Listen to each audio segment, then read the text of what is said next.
सबको जय श्री कृष्ण, जय सोमनाथ जी। ओम नमो भगवते वासुदेवाय नमः। जगति जयति माया यस्य कायादवस्ते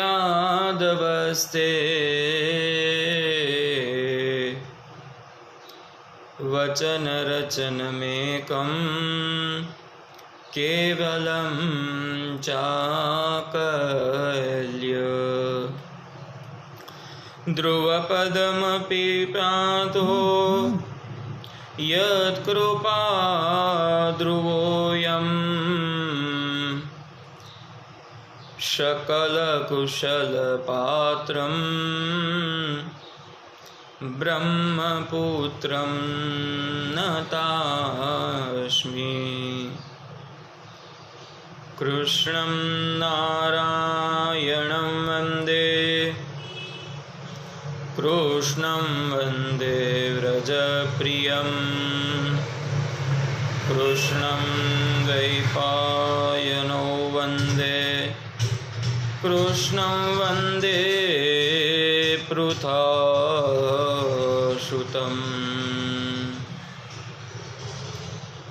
हरे कृष्ण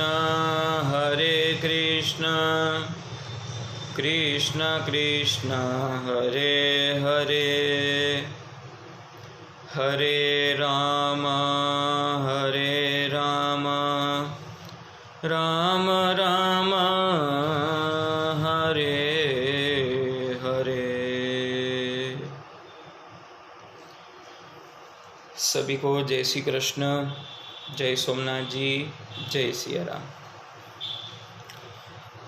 आप सभी अपने अपने घर में एकदम स्वस्थ होंगे, निरोगी होंगे, ऐसी हम आशा करते हैं।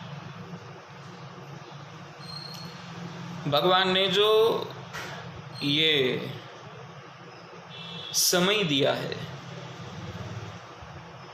लॉकडाउन का जो भी ये टाइमिंग है, वो हमारे लिए एक आशीर्वाद से कम नहीं है। उसका कारण यह है, भागवत जी में भी कहते हैं कि सत्यादि त्रियुगे बोधेर वैराग्यो मुक्ति साधको कलौ तु केवला भक्ति ब्रह्म सायुज्यकारिणी।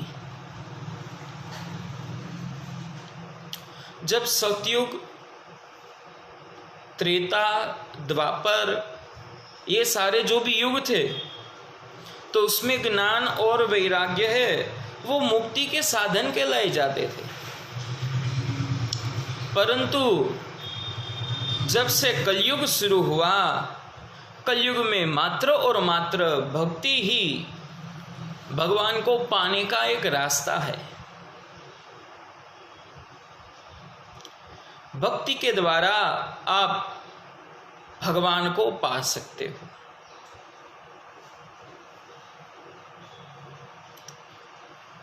भगवान कहते हैं कि मुझे भक्त सबसे प्रिय है।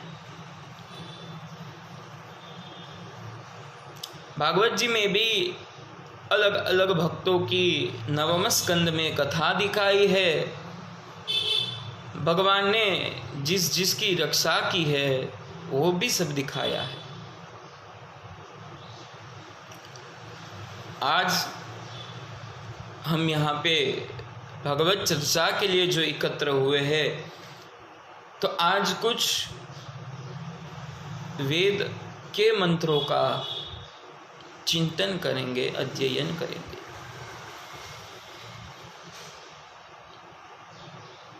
यजुर्वेद का मंत्र है, संकल्प सूक्त से। हरि ओम। ओम है वो बीज तत्व है। बीज तत्व क्या है? ओम। तो ओम है वो बीज तत्व इसके लिए है क्योंकि कोई भी अच्छा खेत होगा, अच्छा बीज होगा, अच्छा पानी होगा और उसको खेत में बोएंगे तो 90 या 120 दिन में उसका फल है वो हम ले पाएंगे। पर उसके लिए आवश्यक चीज क्या है? बीज। अगर बीज डालोगे तो वृक्ष होगा। उसी तरह पे ओम है वो बीज तत्व है। कोई भी वेद के मंत्र का जब उच्चारण होता है तब उसके पहले ओम लगाया जाता है। तो आज वेद की चर्चा होगी। संकल्प सूक्त का पहला मंत्र है हरि ओम। ओम जज्जाग्रतो दूरमुदैति दैवन्तदुषुप्तस्य तथैवैति दूरङ्गमञ्ज्योतिकाञ्ज्योतिरे कन्तन्मे मनः शिव संकल्पमस्तु। ये पहला श्लोक है शिव संकल्प सूक्त का पहला मंत्र है। आज यही वेद के मंत्रों के द्वारा हम भगवान की याचना करेंगे, भगवान की अर्चना करेंगे।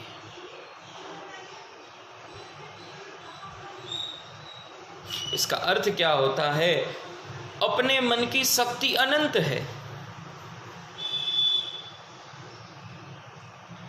हम अगर सो भी जाते हैं तो हमारा मन है वो कभी सोता नहीं है।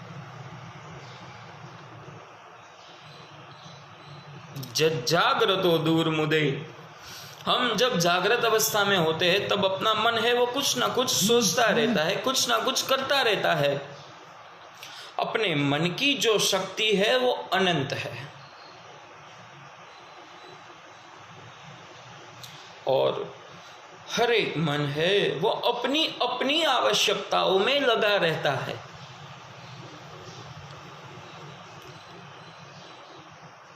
मन है वो कभी एक जगह पे स्थिर नहीं होता है। बैठे यहाँ पे है पर कहीं विचार है वो आपके जब तक बाह्य परिभ्रमण करते हैं तब तक मन है वो कभी शांत नहीं होता। मन है वो अपना ज्योतिर्मय रूप में है, ज्योति के रूप में है जो कहीं ना कहीं घूमता रहता है। मन की जो भी शक्तियां हैं वो अनंत है।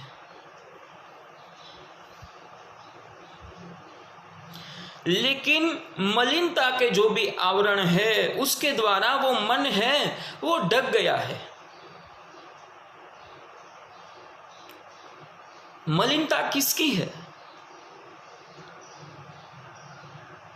माया की जो भी मलिनता है वो मलिनता के द्वारा मन है वो कभी एक जगह पे स्थिर नहीं रहता।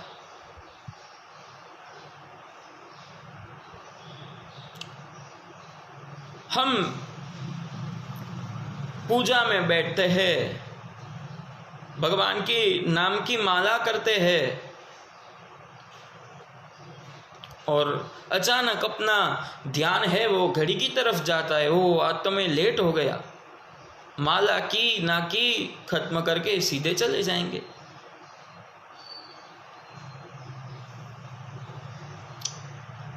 दूसरी तरफ घर में जो बहनें जाप संकीर्तन वगैरह करती है, माला करते समय मन में जो भी विचार आता है, अरे आज खाने में क्या बनाएंगे, आज घर में ये काम बाकी है, वो काम बाकी है, तो वो कैसे होगा? माला करते टाइम भी ऐसे ही मन में ख्यालात आते हैं, भगवान की पूजा करने के समय भी ऐसे ही मन में ख्याल आते हैं, विचार आते हैं। तो मन है वो ऐसी मलिनताओं के द्वारा ढका हुआ है।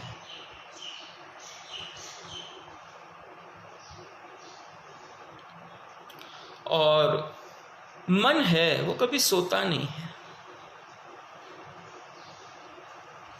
मन, चित्त और वृत्ति, ये तीनों प्राण के साथ जुड़े हुए हैं, कभी इसको अलग नहीं किया जा सकता।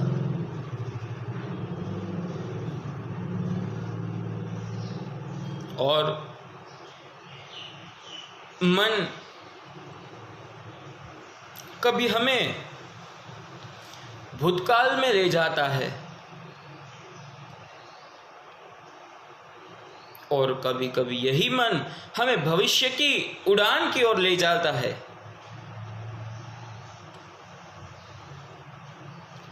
समझना और समझाना वो अपने ऊपर है।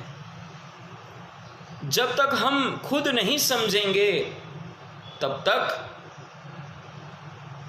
किया हुआ कोई भी काम है वो पूरा नहीं होता।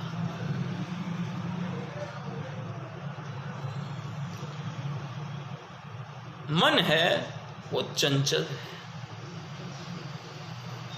और उसमें दिव्य शक्तियां समाई हुई है।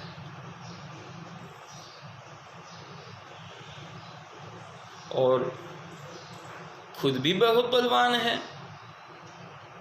और साथ में कार्यशील भी है। ऐसा नहीं है कि एक जगह पे बैठा रहता है, वो तो कार्यशील है।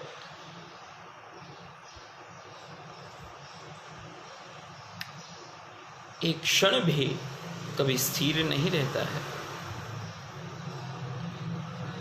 प्रत्येक क्षण पे वो कुछ ना कुछ संकल्प, विकल्प, तर्क, वितर्क, चिंतन, मनन वो करता ही रहता है।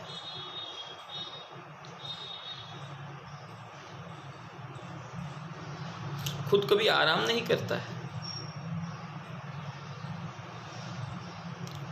मनुष्य के मन में जैसा विचार है वो ऐसे विचारों के द्वारा ही खुद ऐसा कर्म करेगा। ऐसे कर्म से जैसा उसने कर्म किया है वैसा ही उसको फल प्राप्त होगा।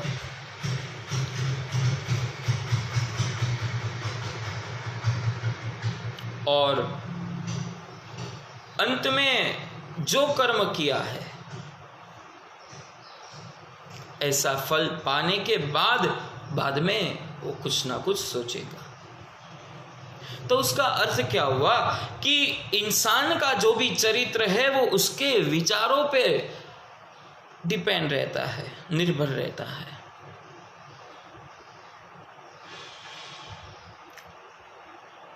वाणी और कर्म शुभ होंगे तो ये सब भी शुभ होगा। अगर आपकी वाणी शुद्ध है, शुभ है, तो आपको विचार भी शुभ आएगा। आपका विचार शुभ होगा तो आपको कर्म भी शुभ करोगे, और कर्म शुभ होगा तो आपका जो भी वो कर्म का फल है वो भी शुभ प्राप्त होगा।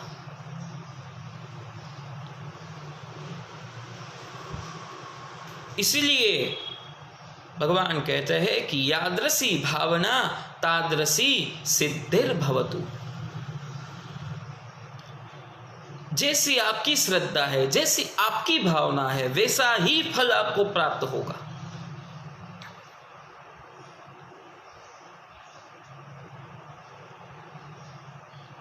और सबसे शुद्ध तत्व में भगवान ने मन को बनाया है।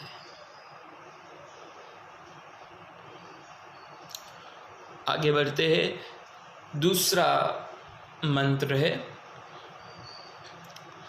ओम जैन कर्माण्य पशो मन जगने कृण्वन्ति विदथे खुदीराः जदपूर्वं यक्षमन्तः प्रजा नान्तन्मे मनः शिवसंकल्पमस्तु। तीसरा हमने बात जो की वो ये सारे ही श्लोक आपस में जुड़े हुए हैं। तो दूसरा श्लोक क्या कहता है? मन के द्वारा ही लौकिक और परलौकिक सुख प्राप्त होता है। वो प्राणी मात्र के अंदर समाया हुआ है।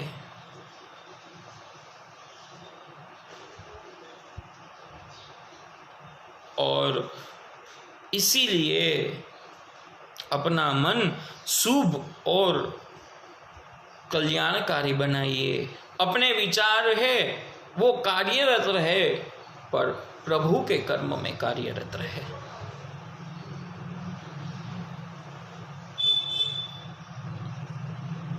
अनेक पुण्य के कर्म से हमें मानव देह प्राप्त होता है। गीता जी में भगवान ने क्या लिखा है? उत्तमो मानसो देहा देहिनाम क्षण भंगुरः। उत्तम में उत्तम ये मानव देह में प्राप्त हुआ है। और कैसा है? क्षण भंगुर है। अगले पल क्या होने वाला है हमें किसी को नहीं मालूम। इसीलिए अपने शंकराचार्य महाराज के जी कहते हैं कि भज गोविंदम मूढ़ मते। अरे वो मंद बुद्धि के बालक, तू गोविंद को भज, क्योंकि गोविंद को भजने से ही ये संसार में से मुक्ति प्राप्त होगी। प्रत्येक मनुष्य की एक ही इच्छा होती है कि मरने के बाद हमें मुक्ति प्राप्त हो। इंसान के पुरुषार्थ 4 है, परंतु सारे ही पुरुषार्थ है वो अपने अपने कर्म पे आधारित है। जैसे धर्म, अर्थ, काम और मोक्ष, ये पुरुषार्थ 4 है। पहला है धर्म। आपका जब जन्म होगा तो वो जन्म के साथ ही आपका धर्म निश्चित है। अर्थ, आपके परिवार वाले एज ऑफ 21 और 22, जो कोई भी एज है, वो क्या आशा रखेंगे कि अब अपना लड़का बड़ा हो गया, अपनी लड़की बड़ी हो गई तो वो कुछ कमाने लगे, तो वो क्या हुआ? अर्थ। तीसरी है काम, कामना। जब कामना उद्भव होती है तो उसको पूर्ण करने के लिए पत्नी है, तो काम, और लास्ट में क्या है? मोक्ष। ये सब हम देख लेंगे। अपने घर बेटा है, पोते को देख लेंगे, पर पोते को भी देख लेंगे, तो बाद में भगवान से क्या प्रार्थना करेंगे कि भगवान बस हमें मोक्ष की प्राप्ति होना। कोई भी इंसान है, उसका जन्म कोई भी योनि में हुआ हो, पर उनकी एक ही कामना होती है कि हमारा अंत में मोक्ष हो, प्रभु के चरण में हमारा वास हो।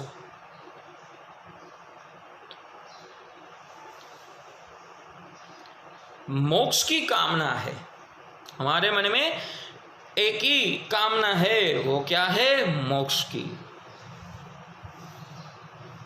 और ये मानव देह तभी प्राप्त होता है जन्म जन्मांतर के जो हम पुण्य इकट्ठा करते हैं, तभी ये मानव देह में प्राप्त हुआ है। मानव जीवन है, मानव का देह है, वही कर्मों के लिए एक आध्यात्मिक साधन है। साधन है, पर कैसा साधन है? आध्यात्मिक साधन। ये मनुष्य देह भगवान ने जब दिया है तो मुख दिया है, उसके द्वारा आप भगवान का कुछ भजन कीर्तन कर पाओगे।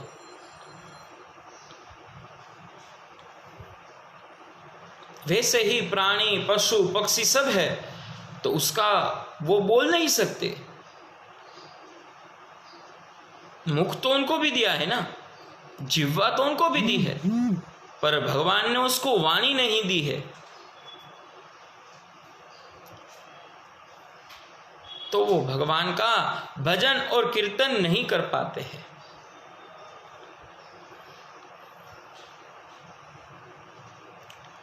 उसी तरह इंसान के ऊपर भगवान ने कृपा की कि उनको वाणी दी है। तो मनुष्य अवतार है वो परम दुर्लभ अवतार है, और वो दुर्लभ अवतार हमें कहीं जन्मों के पुण्य से प्राप्त होता है।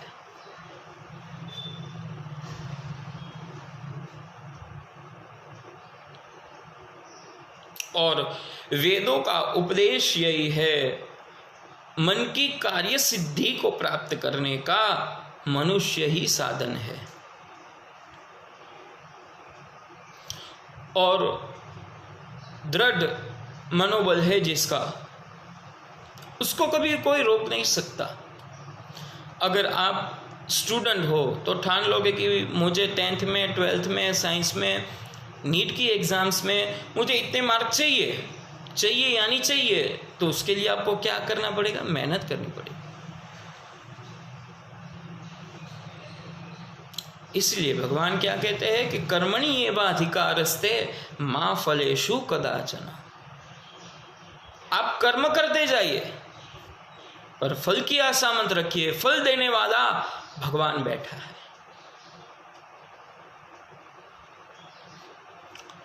आप कहीं जॉब करते हो, कहीं बिजनेस है आपका,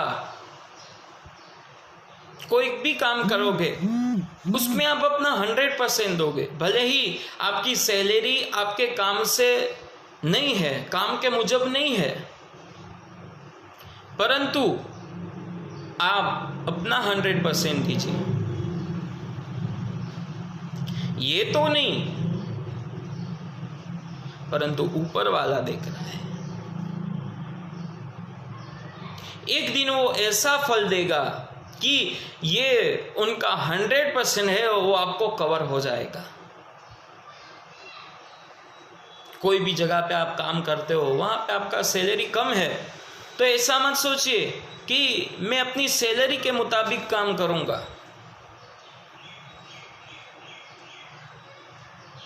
परंतु ऐसा सोचिए कि मैं अपना 100% दूंगा। अरे आपकी सैलरी है वो आपके काम से भले ही 10% है, परंतु यहां नहीं, ऊपर के खाते में आपकी 90% जो सैलरी है वो जमा ही है, और एक ना एक दिन भगवान वो 90% भी आपको ऐसे ही वापस देगा।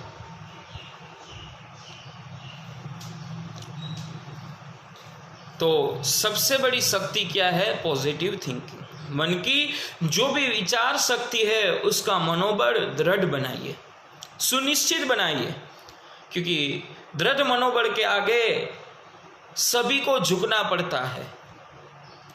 चाहे वो पर्वत हो, सूर्य की किरणें हो, उसको भी मनोबल के साथ झुकना पड़ता है।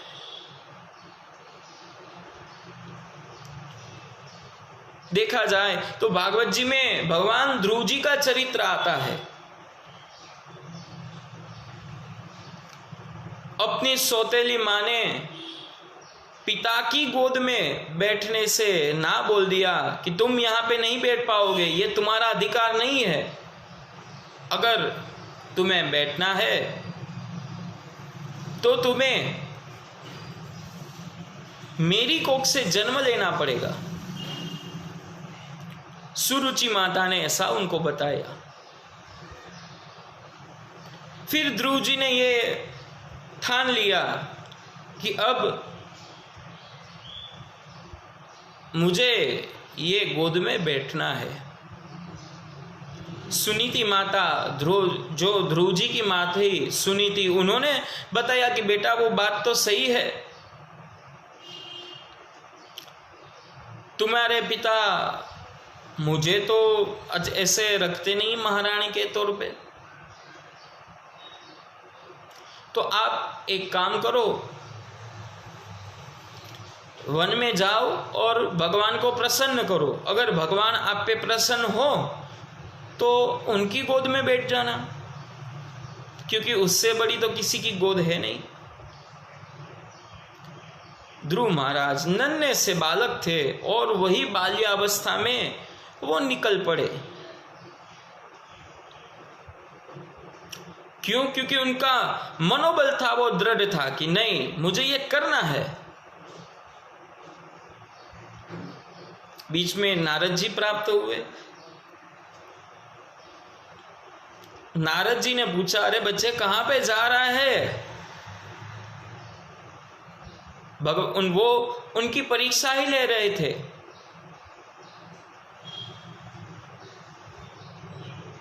वो कहता है कि मुझे भगवान को पाना है तो मैं जंगल में जा रहा हूं। नारद जी हंस के बोले, अरे बड़े बड़े ऋषि मुनि आज तक जो भगवान को नहीं पा सके, इतने साल तप करने के बाद, तो तू क्या प्राप्त करेगा? परंतु ध्रुव महाराज थे, वो निश्चल थे। वो कहते हैं कि मैं तप करूंगा, मेरे तप के प्रभाव से अगर भगवान मुझ पे प्रसन्न होंगे तो मैं उनकी गोद में बैठना चाहता हूं।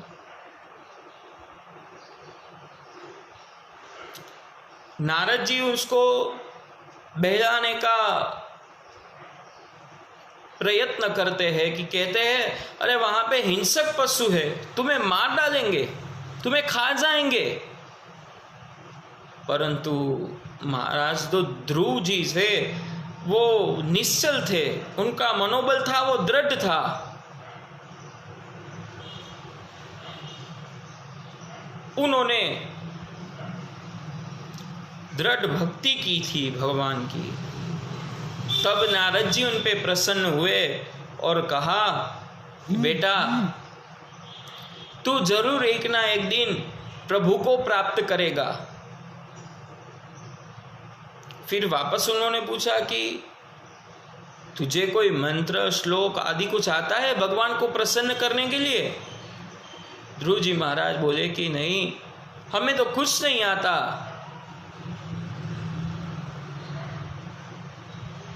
तब नारद जी ने महाराज ध्रुव को ओम नमो भगवते वासुदेवाय नमः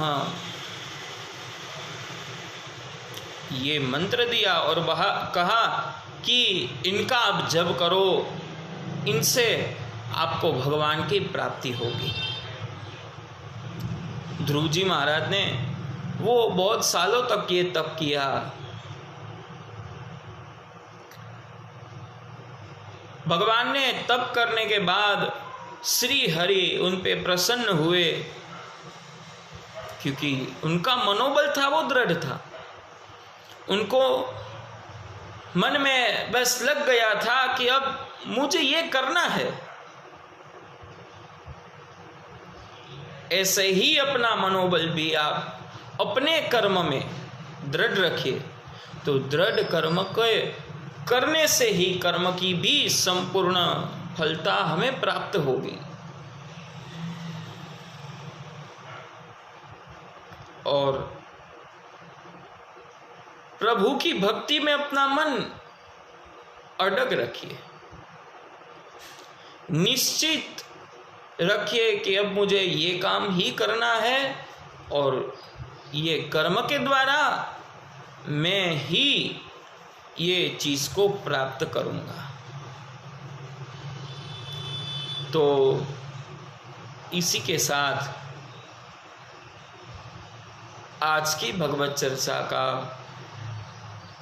यहाँ पे हम विराम देते हैं और कल वापस यही समय पे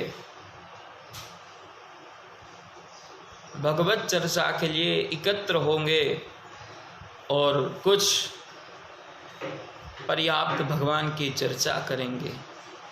तब तक के लिए आप सभी को हमारी ओर से जय श्री कृष्ण, जय सोमनाथ, जय सिया राम। सभी अपने अपने घर में रहिए, सुरक्षित रहिए।